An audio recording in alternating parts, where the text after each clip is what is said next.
our panelists and the moderator for the next session, please put your hands together and join me in welcoming Dr. Nachiket Moore from the Banyan Academy of Leadership in Mental Health, Dr. Vidita Vaidya from the Tata Institute of Fundamental Research, and this session will be moderated by Dr. Janvi Falke, the founding director of Science Gallery, Bengaluru.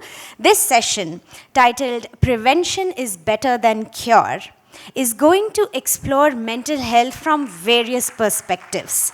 This discussion will look at the impact of early stress on the brain and its lifelong consequences. We also hope to examine some models that have shown promise in protecting against stress and look into non-pharmacologic interventions like play, sunlight, nutrition, and access to green spaces in order to shape healthy environments. And so with that, I think over to you, Janvi. Please take it forward. Thank you so much. Thank you. Thank you very much. Good morning, everyone. Welcome to what is an unusual festival of a kind.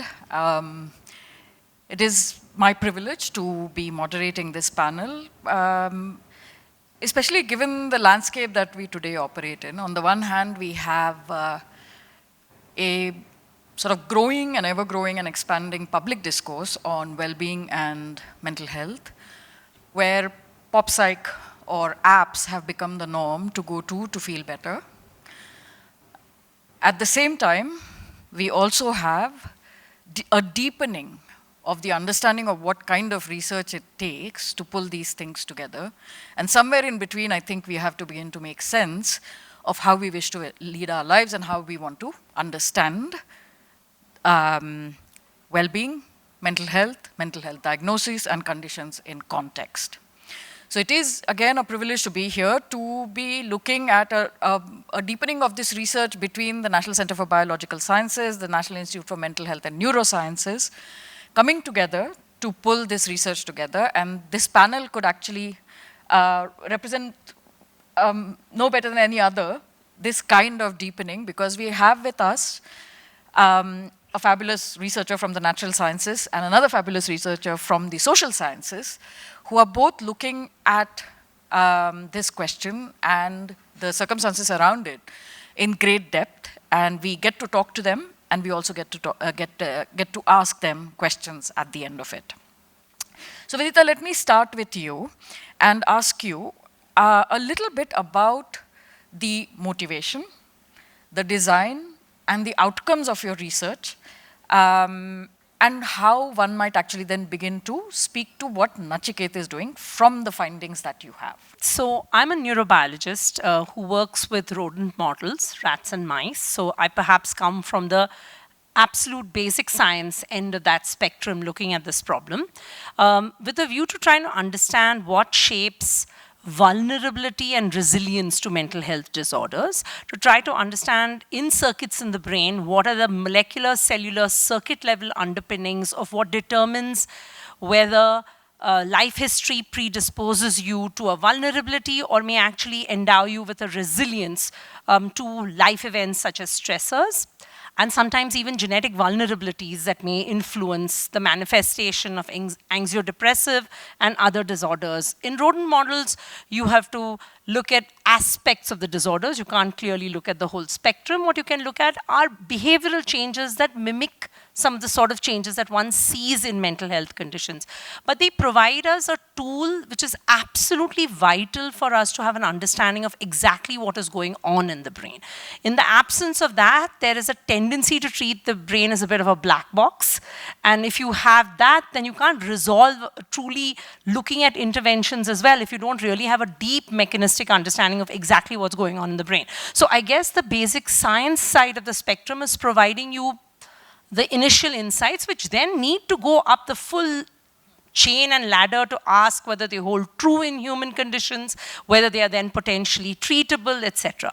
What I think the part that perhaps speaks most to this, might speak most to this audience, is the work that we are doing, which is on early adversity.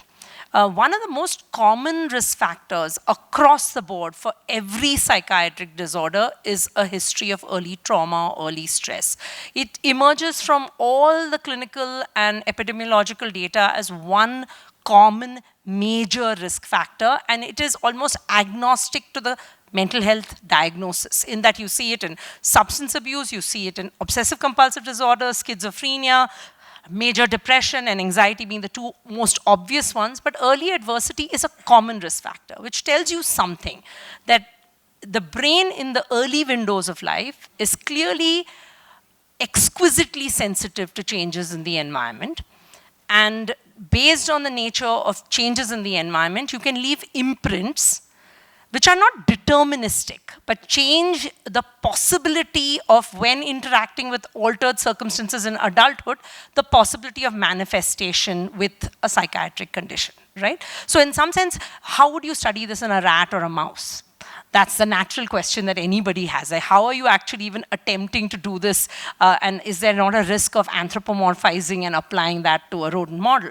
But what you can do is you can model in rodents conditions such as neglect, where, so the most common form of early adversity is actually neglect. While a large amount of attention is paid to abuse, because that's the most severe manifestation of early adversity, the most common form of adversity is actually neglect.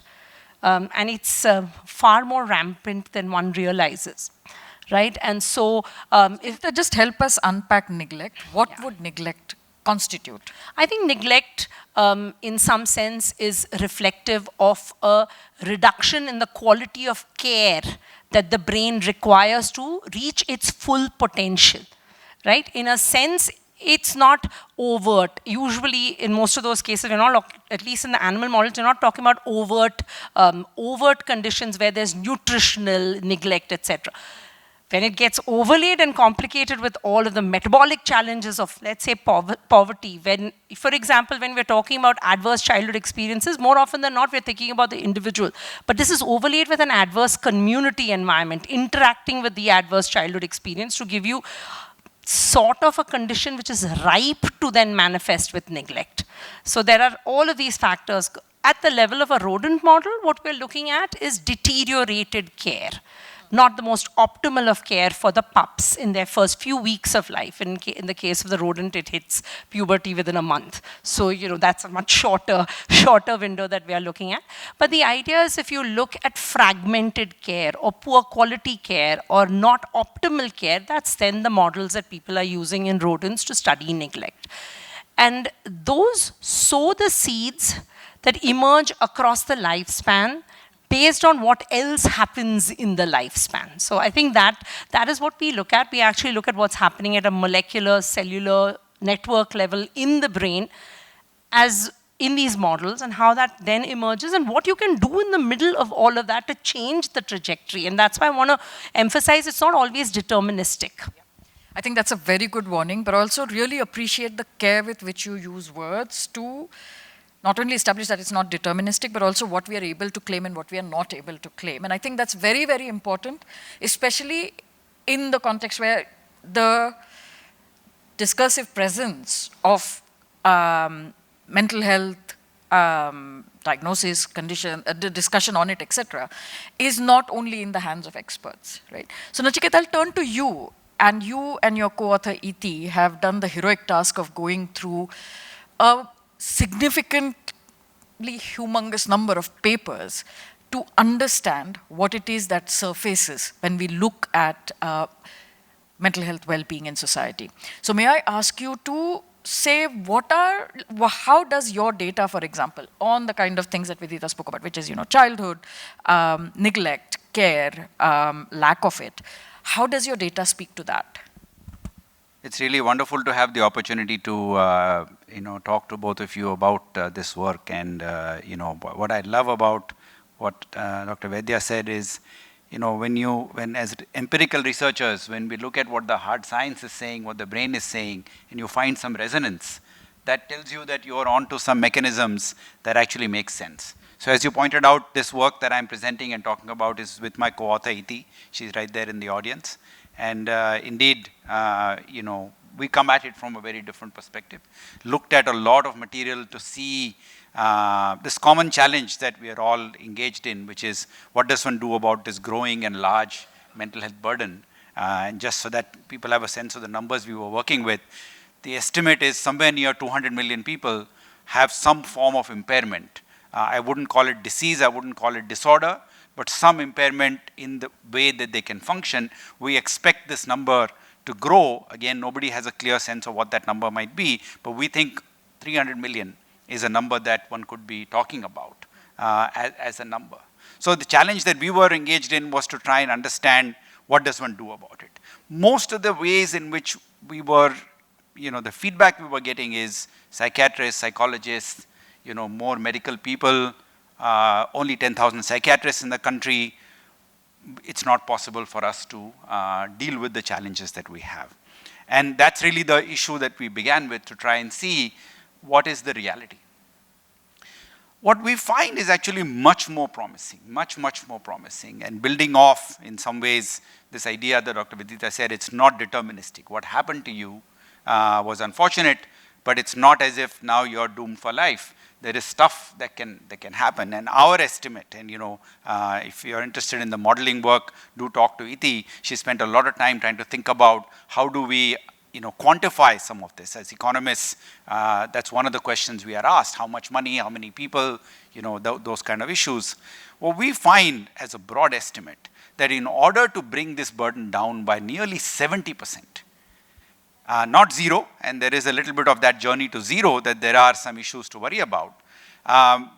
It is feasible to do for us in the here and now, with interventions that are available in the here and now, which don't necessarily work in the you switch it on and a problem fixes, but there are opportunities for us to go forward. We formulated a framework in which we looked at kind of 4 aspects of how one goes through the mental health journey. One is resilience, and you heard Dr. Vaidya speak about it. Is there something one can do to build resilience of people? Because one thing people say, there's too much stress, and indeed there is a reality to that, but that stress is not necessarily going to go away. Is there an opportunity for us to understand what one does about the ability of the individual to respond to it? We find a number of opportunities to build resilience, both early in the lifespan of the individual, but actually through the overall period. The economic adversity, for example, that was spoken of. A simple program which is already on the books, the National Rural Employment Guarantee Scheme. My own belief is, including schemes that we have in urban areas like the delivery services, which guarantee a job to somebody that needs a job, provides a level of contraction of income volatility that builds the ability to respond to what is going on, not just in the adult's life, but also in the child's life. Because intergenerationally, a child facing economic insecurity, not knowing where the food is going to come from at the end of the day, constitutes adversity that then can translate into, there's a lovely lecture Dr. Vaidya has, she gave in one of my classes, when she talks about the cortisol cycle, and how an extended exposure to cortisol can actually cause a lot of damage, both in the brain, but also larger to the immune system. So we speak about resilience, we speak about an opportunity to reduce stress, particularly not overall. That of course would be a desirable thing, but may not be feasible, but at specific points in time that individuals are heavily exposed, and is there an opportunity for us, for example, children, the phrase that was used is, when you have the fight or flight response, the cortisol cycle goes up and comes down. I think 20 minutes is the average estimate we were suggested. But what if the bear is living at home, right? You don't actually have the opportunity for the cycle to fall. Play provides an important outlet. Daycare provides an important outlet. Are there opportunities for us to move children out of toxic home environments, give them environments in which the brain starts to come back into equilibrium, the cortisol cycle normalizes, and one is able to move forward? There is it's interesting, it's good long-term evidence that this actually has a material impact. And some of these things you have to trace over 30, 40-year periods. Unlike the rodent, we take much longer to mature, much longer to manifest, and there are complex environmental interactions that we go through. So we talk about resilience, reduction, early recognition of vulnerability, not necessarily disease. That's a recovery portion, that's the care portion. But we know there are genetic strands to it. We know there are, for example, trauma-exposed workers. Why are police constables, for example, showing high levels of mental illness? Because they are exposed to trauma in ways that the general population is not to. Why are nurses showing suicide rates that are 3 or 4 times higher than women in general? Because exposure to trauma and their own what we call pro-social personalities are combining to produce a situation that is much more difficult for them to handle. So what can we do about that? Yeah, so Nachiket, sort of, drawing on what you've just shared with us, which is both a mix of a difficult but yet sort of hopeful scenario, which also, of course, builds off on your research. And, a wise man, but with a difficult legacy, once said about 200 years ago that men and women make choices, but not in circumstances of their own making. And so the question I want to ask you, Vidita, is that we have now some understanding, a pretty robust and rigorous understanding of stress factors and those manifesting or creating the condition for manifestation of certain circumstances in childhood. May I ask you to speak from that position to, or extrapolate from that position to the extent that one reasonably can, on the life cycle? What does this mean for growing up, for sort of the later decades in life, and how might one understand the research in that context, in the life cycle context? I mean, so if you define, let's start by taking the tricky question of defining stress. Right, that's the next to impossible one to define, because your stress and my stress is not identical. No one's stress is identical in a sense. But you can define it physiologically as something, whatever it may be, a life circumstance that sends your body into a response that causes a secretion of cortisol. And that cortisol is supposed to help your body appropriately mobilize resources to handle said challenge. It could be something as simple as heat stress, or recently it was water stress, I guess, in Bengaluru, right? It was, if all your cars are underneath water, then, I mean, you're in a different, or you are in the water yourself, that's the challenge, right? So your body is optimally designed to respond rapidly to a stressor and give you a quick shot of cortisol, which then is supposed to return back to baseline and have mobilized the resources you need to survive that situation. And what does that involve? That involves getting glucose to your muscles, critical if you want to run away from the situation, shutting down your digestion, because that's sort of critical as well. You're not wasting time, digesting when you have to fight a situation. Shutting down your reproductive pathways for the moment. Again, this might be highly relevant when we're talking about women that are with the menstrual cycle. You would totally throw that out of whack if you were under sustained stress. You can see how digestion gets impacted, why reproductive pathways would get impacted. You can also see immediately why immune pathways would get impacted, because you have to mobilize your immune cells to doing surveillance right under your skin, because you're anticipating I might get eaten by something or attacked by something. These systems evolved in all organisms, including the one that we have in mammals, most optimally for acute physical stressors. That's what they were designed for. Over the last 10,000 years, we have now started using them not for those acute physical stressors at all, but for chronic psychosocial stress. That's what we're using this system for. This is not a system optimally designed for chronic psychosocial stress. Evolution moves on much slower time scales than what cultural changes in societies move at. And so you now have an inappropriate utilization of a system for something that you have almost usually very poor control over. Controllability of a stressor is a critical component to recovery. The minute you have an organism, doesn't matter whether you're a rat, monkey, human, if you believe you have control over the stressor, your response is utterly different from when you feel that you have no control. And so that makes complete sense. It biologically makes sense as well, because you can clearly see an utterly different physiological response between two rodents faced with the exact same stress, one with a perception and an ability to shut off the stress, the other without that control. So actually, let me define this experiment, because this might actually be one that people might identify. So you take two rats and you put them in a cage next to each other, and they're yoked. So their circumstances are going to be identical to each other. They have a foot shock apparatus that gives them a mild shock. It's the kind of shock you get when you have static. You know, if you're opening a car door in the winter and you get a little bit of a shock, that's the kind of level of shock this is. One animal has a wheel with which it turns off its own shock and also turns off the shock of the partner who's next to it. So the number of shocks they receive is identical. One animal has control over the shocks for both, the other has no control over any of the shocks. It just receives them at random and has them shut off at random. The physiological responses in these two are utterly different.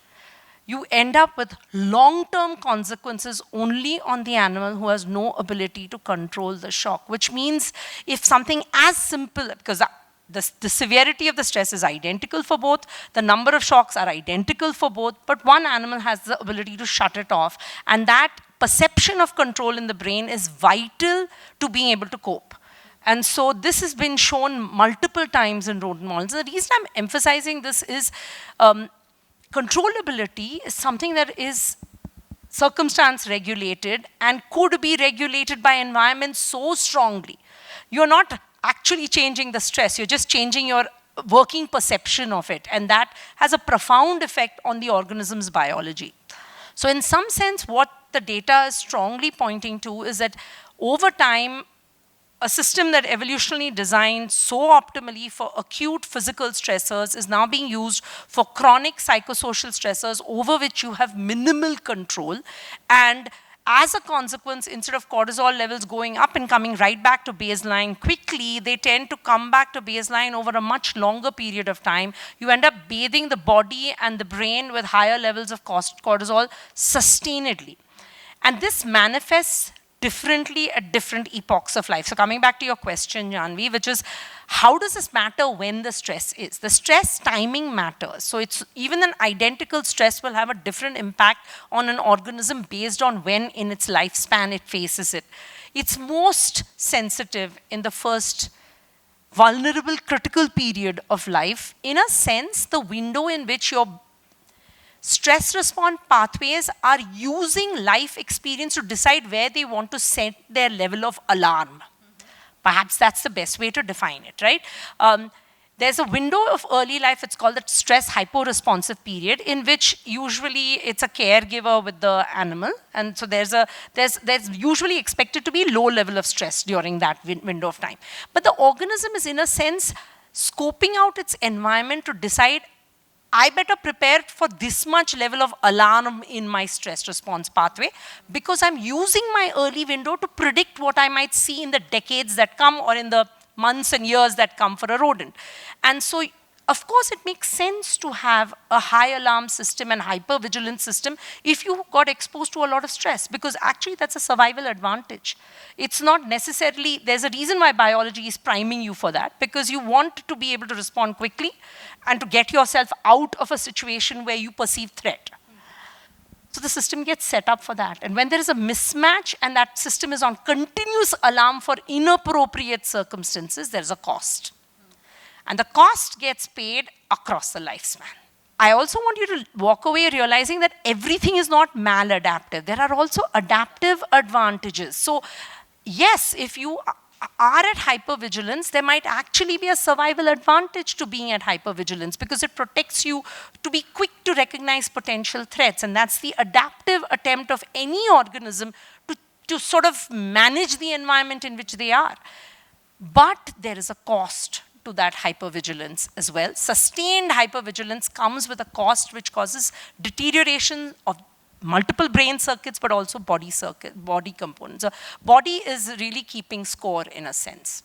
So Vidita, I'm going to ask you a slight googly question, which is that, you know, as you were speaking, I was thinking of what makes people, let's say, you know, I'm going to use the economists, what I think is not a particularly useful phrase, which is the ceteris paribus.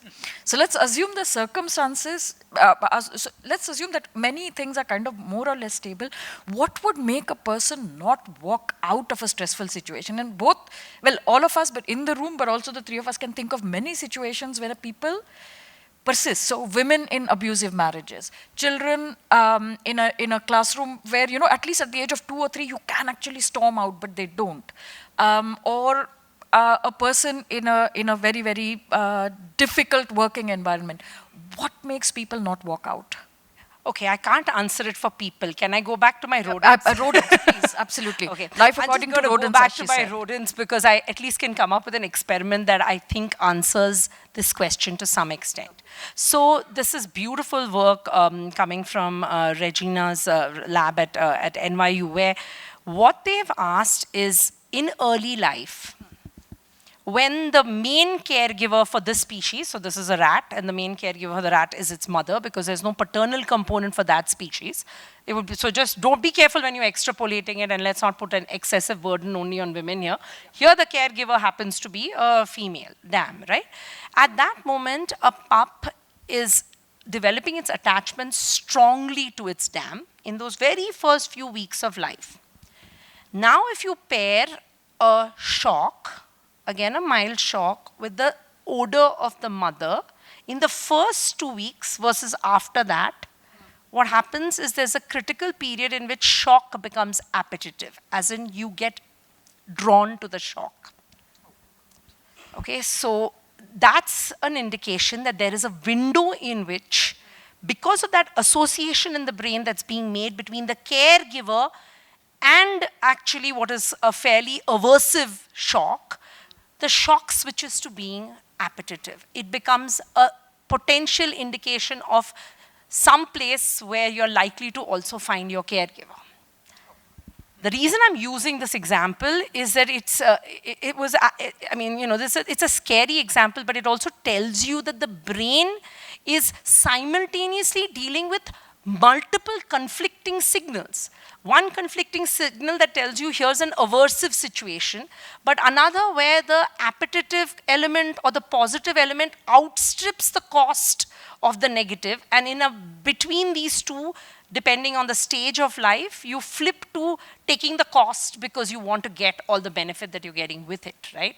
So I think this is where the tendency to victim blame or the tendency to look at the individual who went through that life history in the absence of acknowledgement of the complexity of the landscape is problematic, because in a complex landscape, the brain is computing what is the best optimal solution under the set of circumstances. If the caregiver also happens to be your primary source of nutrition, financial support, survival, is the cost of the abuse almost something one takes because of those circumstances? It creates a very, very complex situation.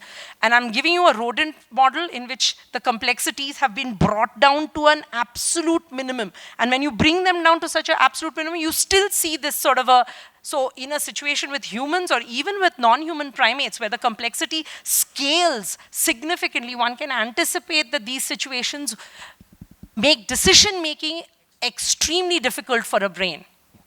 I think both scary, but also I think something quite sobering to be paying attention to when we actually come into real life. So when we come into assessing real life choices of people or real life circumstances of some people.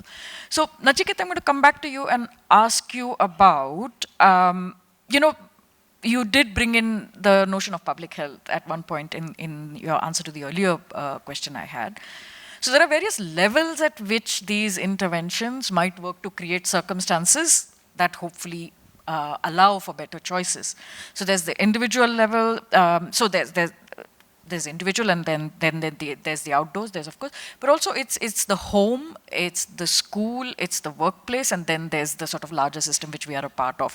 Could you sort of briefly speak to each of these to allow us to parse out what is the purchase of the data that you found in terms of walking towards interventions, no matter how imperfect, towards imagining that, you know, we might be able to begin to redress, as you very rightly said, and that number is actually quite fabulous if we're ever able to kind of reach it, which is the 70%, reduction of 70% of disease reduction, disease burden, or diagnoses or an understanding of those conditions will be quite an incredible place to reach. So there are two types of, you know, societal interventions, and sometimes I feel we tend to get caught in one and ignore the other, right? You will often hear in the mental health dialogue structural barriers.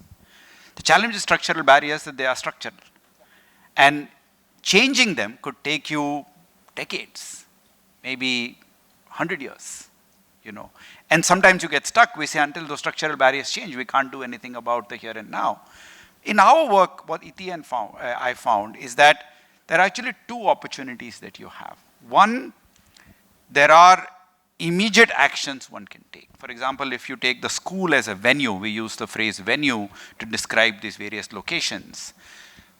Just as there is damage being done to the prefrontal cortex, to the immune system and all of that at home or in other environments, there is an opportunity for redress in grade 1. So one of the tools that we talk about in our paper, and if anybody is interested, we'll be certainly happy to, it's in review, so it can't be put on websites, but we can certainly share with you. We find a simple game, like the good behavior game, which is a school-based game, very simple to execute, helps the teacher manage the child, manage the classroom better in the here and now, but over 30, 40-year time frames, you see enormous impacts on aggression, depression, and these are, we were able to persuade Meghalaya government, who had a look at some of our work, to adopt this as a policy for all their public schools. Now, of course, it's another matter about implementation, but at least there is one step that there is thinking about it. So it's a very important venue if you start early. If you go, for example, to the workplace, which is another important venue, we have another paper that we've just submitted, in which we look at the role of what we are calling moderators. Right? So, following some other work of suicide researchers, we have created another approach in which we posit the existence of what we call a sense of self moderator, in which stress is there, right? But, before I got into healthcare, I was a derivatives trader and worked in a very high stress environment, right? In those environments, some of my employees thrived, some shriveled, right? There was a sense of self-moderator there. We call it the goodness of fit. There are some people that seem to enjoy that electric shock and thrive in it. They do really well. They go back energized. The introvert-extrovert debate that you see, some people really get energized by other people's company, some don't. Now, are these moderators modifiable? They are. Employers, they will recruit somebody and then throw them in a deep end and say, sink or swim. That may not be the best way to produce a high-performance organization. Stay with this person for a few more months in a selection mode, in a placement mode, to find if they are a good fit or not. Right? Clearly, opportunities for us to do stuff in the here and now for people in the workplace. In community environments, there are, of course, the big issues. When I said that, in our paper, we call it somewhat audaciously the pathway to zero, right? The pathway to 60, 70%, it seems in the here and now feasible. Whether it's 50% or 70%, one doesn't quite know. But the pathway to zero, for example, there is, and you'll hear from the Banyan folk a little bit later, housing is a very important consideration. If people are not able to assure themselves of good housing, you cannot deal with mental health issues in a simple way. Right? Now, you might say that's a structural barrier we have to deal with. It's not just about the money. You can actually create simple homes, simple home-like environments, and the Banyan has done wonderful work with, taking people with advanced schizophrenia, who have recovered to a degree and giving them home-like environments, and finds that both it helps them live well, but also aids in their recovery much more strongly. So there are clearly long-term issues, but like the example I gave of NREGS, for example, these are environmental things that we can work on now, which are available to us, which are financed already, unfortunately underfunded, but if the health ministry were to say, when I talk to health ministries, I tell them these are free lunches. You don't have to spend any money, and you don't even have to ask them to spend any extra money. They've already allocated the money. Just ask them to run the program well. Right? All I want you to do is do that, because then I don't have so many people needing psychiatric care. There's a 12% drop in depression. is the evidence of NREGS. I find your approach to start where you are, as opposed to wait to get to a better starting point, actually quite appealing, because I think that I think it's also most reasonable, and it's also more hopeful. I don't know about optimism, but it's more hopeful because it tells you that actually you can begin from where you are. So Vidita, I'm going to turn to you to ask you a question that many of us, maybe some in the audience are, experts in in various domains related to the kind of things we are discussing. Most of us are not. The one question that keeps coming up again and again and being thrown around in the public domain is about genetic predisposition. People make all sorts of assumptions, but also don't quite know when they really want to look at it and find out what to believe, what not to believe. How does one approach the question of genetics and disposition, if at all, and what is the nature of the correlation? I mean, this is NIMHANS is a location in which largest number of big studies as far as genetic risk and genetic predispositions associated with manifestation of the spectrum of neuropsychiatric disorders, of lots of work that has come out of here. There's no question about it that for most complex disorders, and I'm going to call them disorders, I'm not even talking about disorders of the brain, most complex disorders which are multigenic, in that there are multiple genes working simultaneously to drive risk for the disorder, that there is a component of genetics that's going to be at play. I think this is true of all complex disorders by definition. The term complex is probably the most relevant in this, because you might have a genetic predisposition, let's say, but you might also have a modifier or a suppressor on some other gene immediately offsetting the risks associated with having a genetic predisposition. This is where the individual becomes vital, because when what one tends to look at is one is looking presumably from a population to identify obvious risk factors or genes showing up above some sort of a threshold cutoff. But when you come down to a single individual, you have to look at their own individual genetic makeup, which will endow them with potentially some risks, overlay on that their life history, which is in continuous dialogue with the genetic predisposition, especially for complex disorders. We're not looking at single gene, single disorder sort of thing at all, right? These are all complex, multigenic, with a huge component of environmental interaction. The risk associated with this is sometimes, because we want to simplify, we would like the sort of associations of monogenic, where we can say, if you have said gene, then deterministically this is going to manifest. This is what we would like, because it's our tendency to want the comfort of certainty. But there is no comfort of certainty here to be had, unfortunately, right? This is a situation where you're dealing with an overlay of multiple genes simultaneously interacting to manifest as potentially a risk.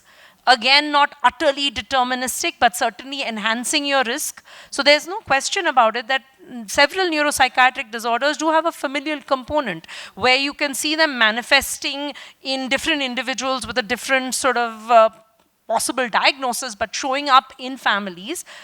At the same time, overlaid on that is those environmental circumstances and intergenerational epigenetic overlay as well, which you cannot remove, which is talking continuously with the genetic predisposition. So I think we, unfortunately, with these disorders, will never have the comfort of what we want of certainty. In fact, I think that's the good news.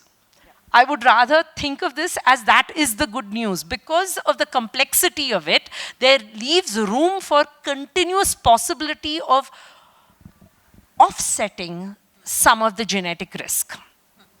But yes, there is a genetic risk. There's no question about it. You look at all the data. I mean, Biju sitting right here in the front row. I mean, he'll tell you much more than I will. But, there's no question there is genetic risk. Now, how do you look at that complex data and then make sense of it, overlaid with environmental circumstances, and also in terms of treatment, because this is the other, we are talking about this, we're kind of spending our time on the front end of the spectrum, but at the recovery end of the spectrum, the drugs we have currently have real challenges. They don't always work. I mean, for example, for major depression, 30% treatment resistance. So you're talking about not being, even if you get to that end, not having availably high quality medication to help you in those circumstances. So it's vital we study the genetic risks, because there, in fact, it starts becoming a big factor.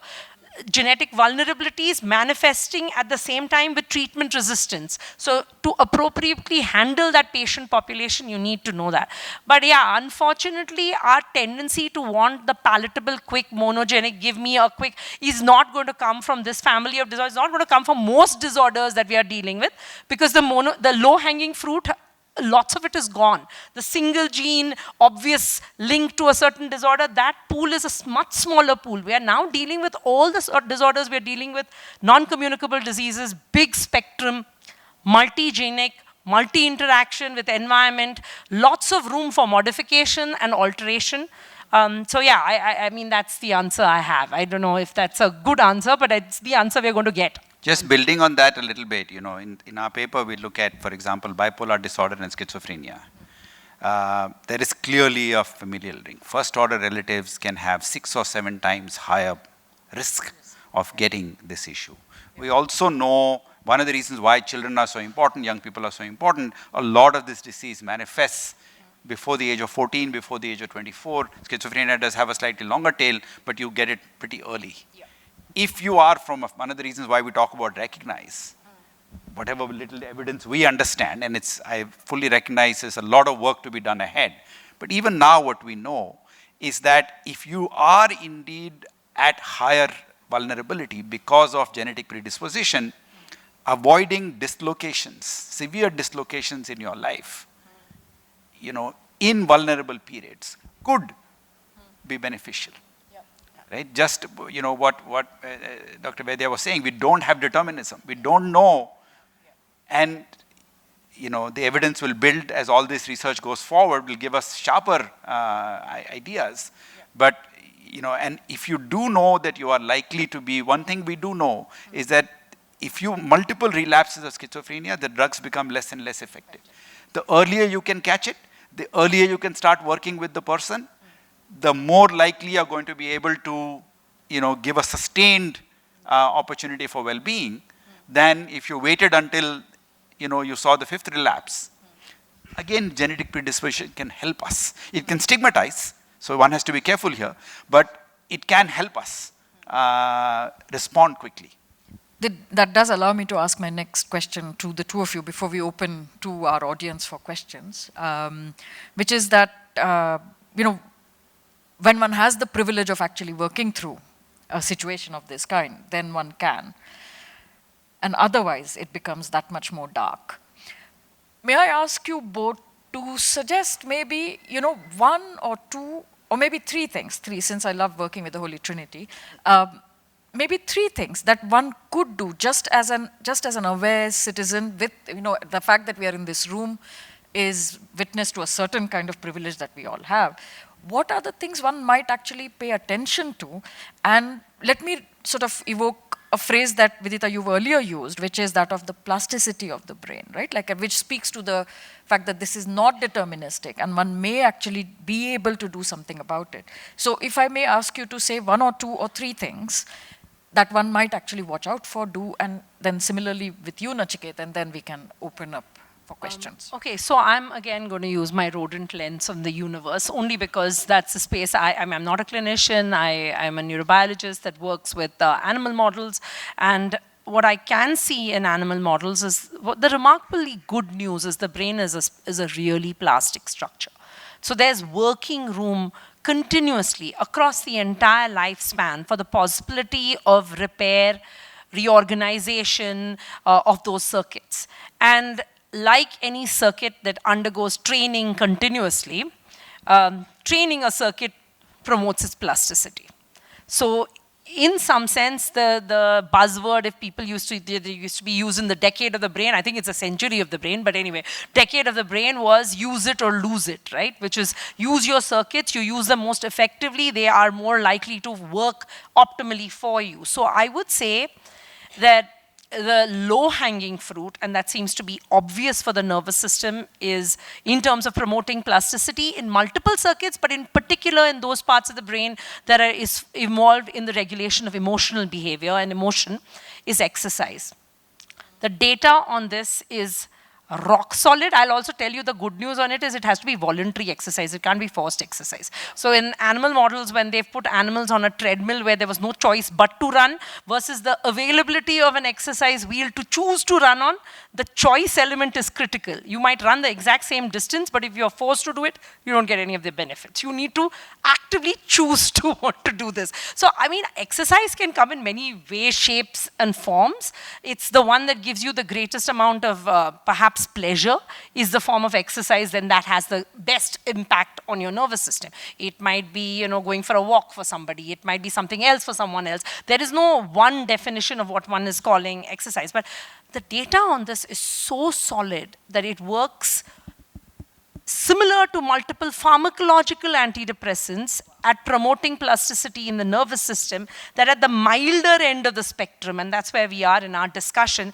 certainly not when you're manifesting with a full-fledged disorder that requires pharmacological intervention, but at the earlier end, exercise is a strong protectant, drives plasticity in the nervous system, promotes many of the changes that pharmacological antidepressants also do. It's a tool. It's a tool that's available to each of us individually. And so that's one obvious tool that if implemented as a way of life can actually be a real saver across the lifespan in many ways. So that's one. Two, and I think this is also not rocket science, didn't require all the science, but the science really endorses it, sleep. Sleep fragmentation is a cause of major problems, messed up circadian rhythms, disrupted circadian cycles, and fragmented and poor quality of sleep are drivers of the brain not knowing what to do with itself in some sense. So the kind of atrophy that we see with sleep deprivation, the kind of damage one sees in rodent models with sleep deprivation, we know the same thing happens up the evolutionary ladder in a sense, but it's a serious source of impairing plasticity in the nervous system. So these are the two obvious ones. And the third one, which is again, will seem like, why did you guys spend all this time studying all this? Didn't our grandmothers tell us this at the very beginning? But you know, it's fun to also do the science and actually see that holds true, is a pro-social environment. Positive social interactions with your conspecifics if you're a rodent, but also with human beings for us. I mean, the social interaction is a huge indicator of plasticity in the nervous system. Enriched social interactions are a buffering point against stress. And social isolation, which we saw excruciatingly during COVID, is a driver and a major stress factor that can precipitate underlying conditions that might be there. So these are the three. It also establishes why isolation, imprisonment, and sleep deprivation are used as methods of torture.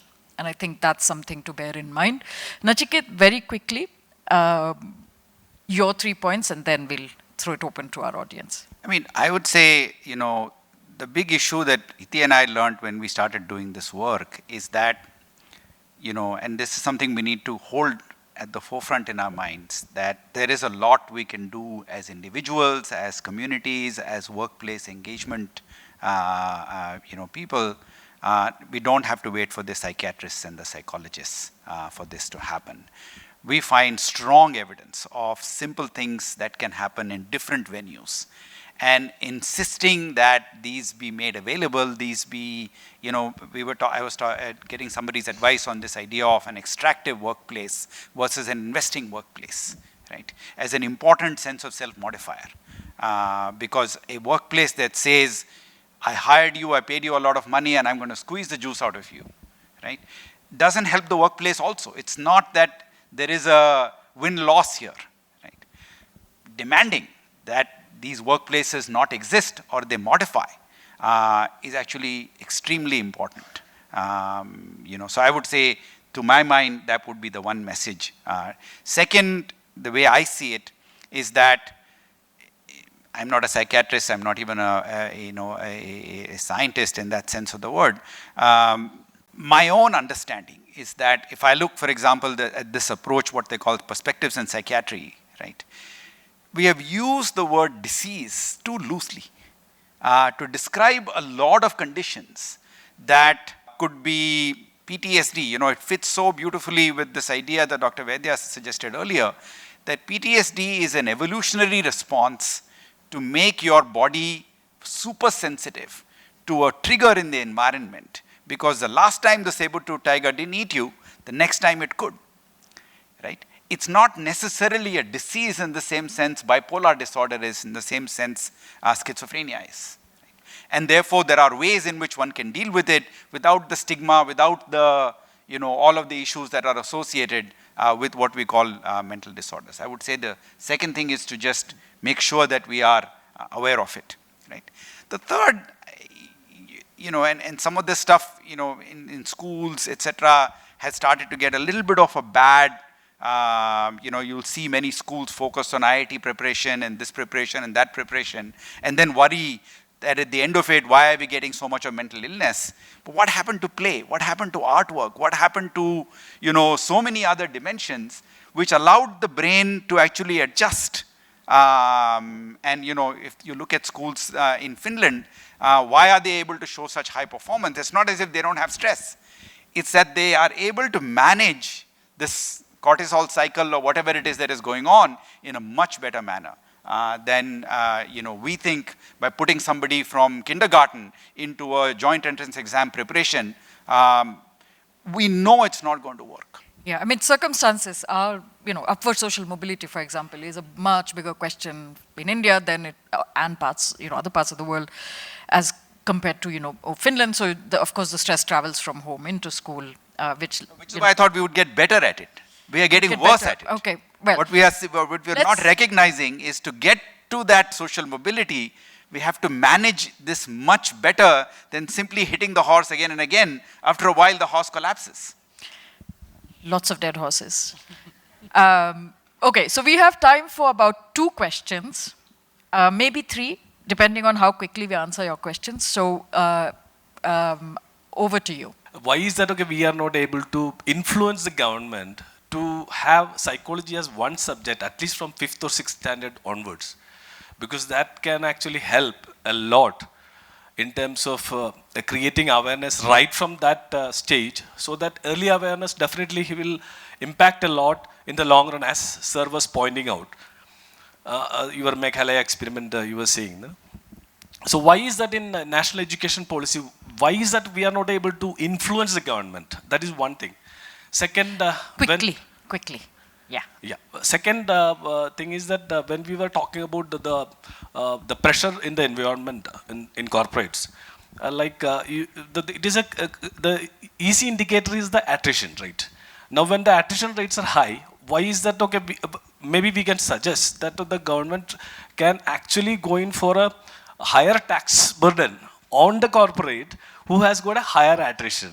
That is maybe out of the way. Okay. But yeah. Thank you. Thank you for your questions. And maybe we'll take a couple more questions and then hand it over to our panelists for answers. Hello, I'm Dr. Revdi Upadhyay, and my question is kind of related to his first question. Actually, we are working on NCF, that is National Curriculum Framework, and healthcare is one of the mainstream that we are working in. And I am kind of providing a support role as a subject expert, as it is mentioned in NEP as well.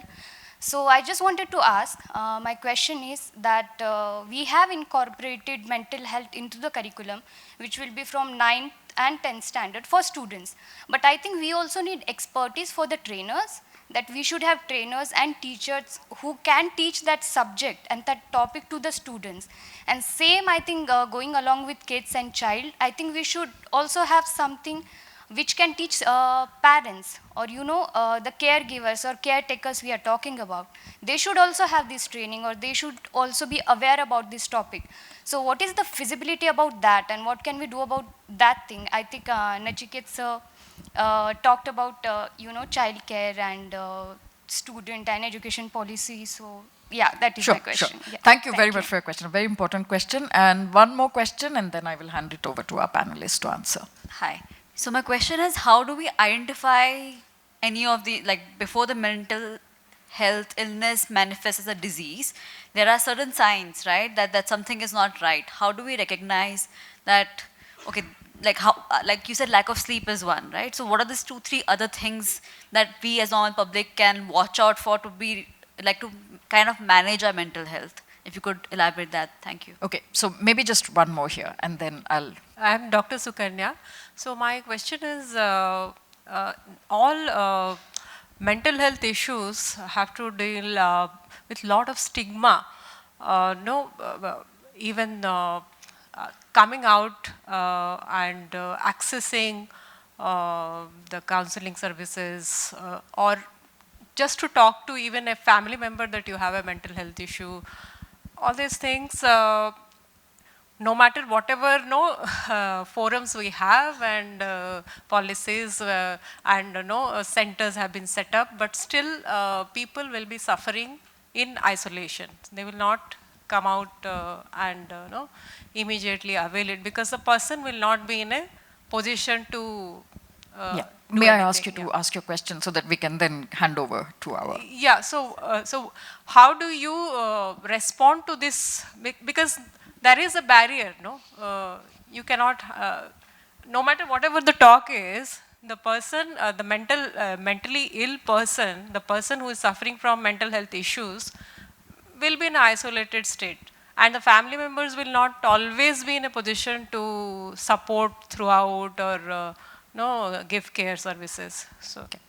Thank you very much. So, if I may, we have about 5 minutes to wrap up the panel. So, 2 minutes, and then I get half a minute to close it. Yeah, I mean, I don't have specific responses to everything, but just one or two issues to keep in mind. I personally worry a little bit about generalized engagement in schools and colleges with mental health issues. There is now emerging evidence that shows that school-based therapy actually increases, depressive and suicidal symptoms. Because what you're doing now is you are encouraging ruminative thinking. For example, mindfulness. If you are already depressed or if you're already depressive, one of the manifestation is ruminative thinking. If you put this person in a mindfulness environment, you could make it worse. There are two very large trials, one in Australia, one in UK, that shows that you enhanced this problem. The issue of stigma, and you might say, therefore, then what do we do? I think there is a lot of very good work happening in Enhance, outside, on self-care. Right? There's also work, I don't know if you know this wonderful organization called Center for Mental Health Law and Policy out of Pune. They did marvelous work on understanding the role of, because while somebody is not well, fortunately there are ways in which people around them are starting to notice that there is something different about this individual. Right?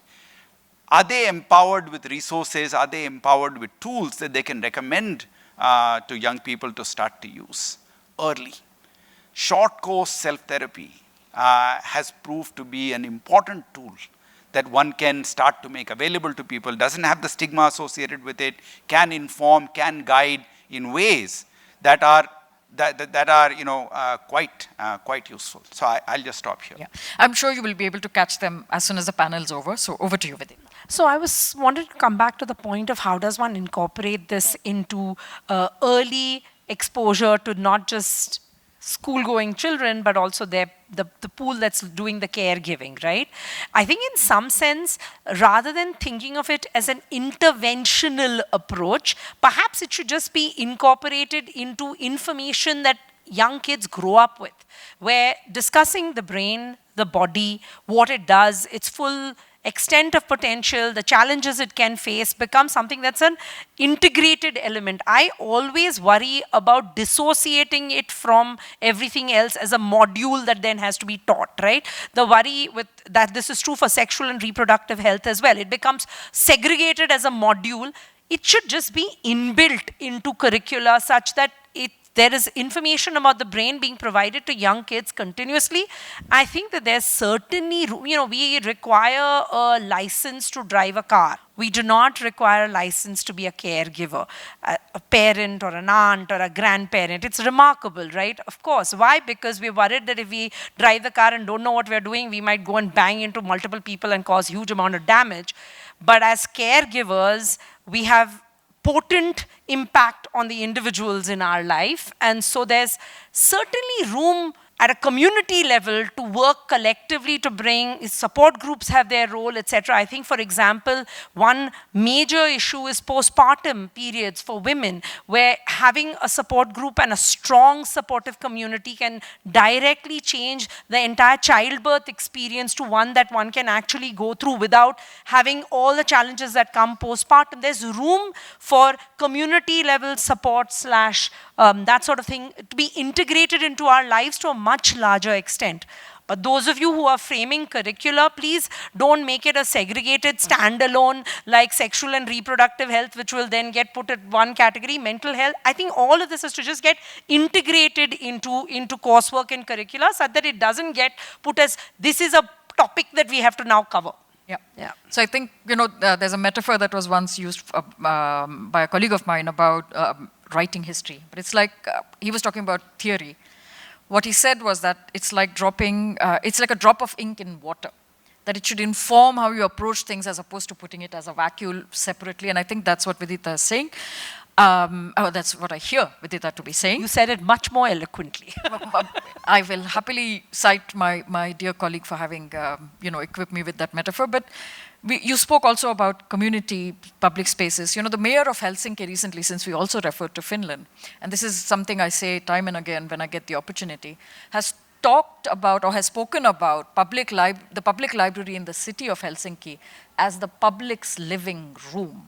And I think, so when you talk about caregiving spaces, as you said, right, like where you create the environment that allows for some amount of reduction of cortisol, that circumstances simply don't allow to either happen at home or either happen at work or either happen at school or wherever it is that one actually finds stress and circumstances that reduce one's ability to deal with life or feel well about life.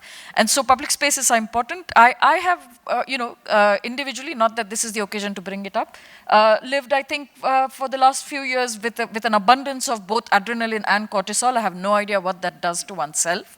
But I can testify that it's actually quite a difficult task to keep them in balance. Referring back to followers of the wise man that I earlier quoted, I think there was a point in time in the early 20th century when we spoke about 8 hours of sleep, 8 hours of work, and 8 hours of leisure. The 8 hours of leisure, I have no idea where they've gone. The 8 hours of sleep, I don't know what we've done to them. But the 8 hours of work have expanded into who knows how many. And I think there is a reason to kind of look at this wonderful symmetry and see if we can actually work towards bringing it back.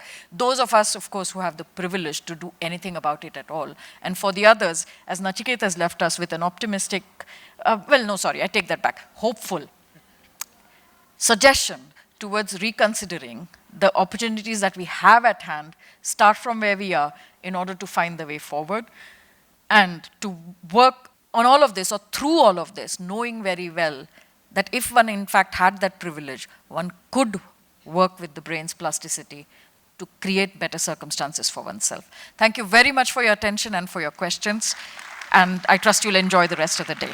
Thank you so much, Dr. Janvi, Dr. Nachiket, and Dr. Vidita Vaidya. Please, let's have a huge round of applause for this session. Thank you very much. If you could